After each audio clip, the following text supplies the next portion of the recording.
But then he says, you will have no other gods before me. I don't believe he is saying you will not have any other graven images or wooden idols or conjured up gods of your mind other than me, as if he's some kind of a conjured up God.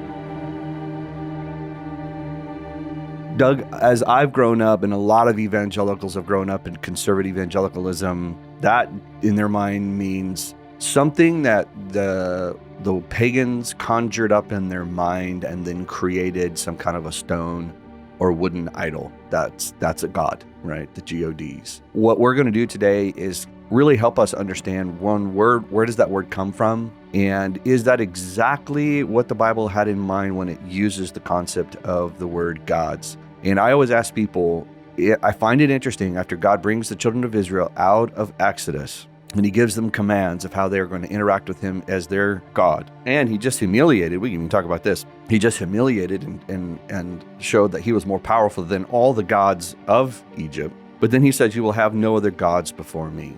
I don't believe he is saying you will not have any other graven images or wooden idols or conjured up gods of your mind other than me, as if he's some kind of a conjured up God. So what does God mean? What does the Bible mean when it uses the word God? What Hebrew word does it come from? And then why is it significant? Because both the Old and New Testament make often references to the concept of gods and the activity of God. So Doug, that's our topic today. And I'm going to throw it over to you to help us understand when the word God is used, what's the Hebrew word, and what passages can we look at to really gain some better insight on how to best understand when God says, you shall have no other gods before me? What gods is he talking about? Well, I think I grew up similar to you, that people would take the word God and they would equate it with the word idol. Mm-hmm. So, don't make an idol of something that you do or whatever. Now, there's kind of a biblical concept of that.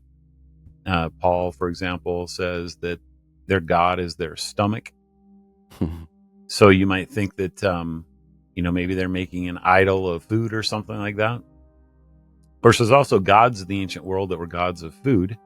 So it's not necessary that we would naturalize it like that or turn it into idolatry. But I think that's where the idea comes from. Maybe Jesus also talking about how you can't serve God and mammon, and then mammon becomes money. And so money is this immaterial, non essence thing. It's just a thing. It's not a person or whatever, not an entity. Mm-hmm. So I think that's probably where the ideas come from, biblically speaking. And it's not wrong to think that, although in that case as well, if you have my favorite book in the world, the Dictionary of Deities and Demons in the Bible, Mammon actually has an entry as a deity. So interesting.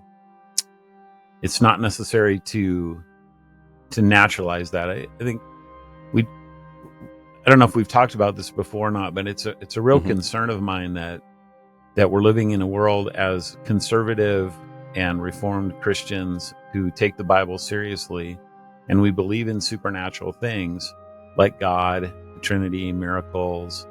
I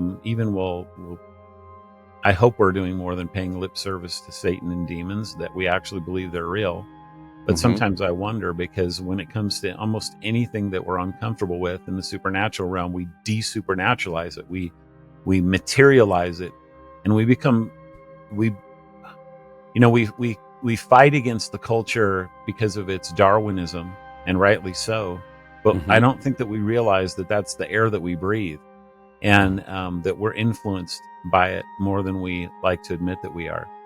So, that's one of the reasons why we kick so hard when we hear something like gods. There's another reason too, which is probably because of cults like Mormonism, which believe in gods. And so if you say that you believe in a plurality of gods, then you're at best a Mormon, you're at worst a Hindu or something like that. And so we just don't have categories to be able to think about how there could be these other entities that are given the same name, the same title as God. So the direct answer to your question is, what's the Hebrew root word for gods? And it's the word Elohim. And Elohim is the exact same word that we translate the letters God with a capital, where we get the God of gods. So he's Elohim, and the gods are Elohim. It's the exact same word. So that creates a difficulty. The Hebrew word is actually plural in its form. The ending im is a lot like our ending s or es. Mm-hmm. So the plural form, but it's not necessarily plural in meaning. That context has to decide it. So, like if you had a word like sheep or deer, those are, how many do you mean? One or more than one? Right. Look at the deer. Well, how do you know? Well, you have to see it. You have to know if it's one or both, because those are plural in form. Well, that's what Elohim is. So you have to let the context decide, is this one or is it many? And the way that you do that almost all the time is through the verb in the Hebrew, which will have, it will either be a plural verb or it will be a singular verb. And then that goes with the noun to match up to it. And so that actually makes it objectively pretty simple to figure out most of the time what you're looking at. Yeah, for sure.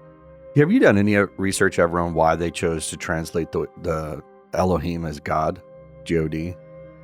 Is it like from a Latin form, or like where did it come from? Why did they translate the name in that way?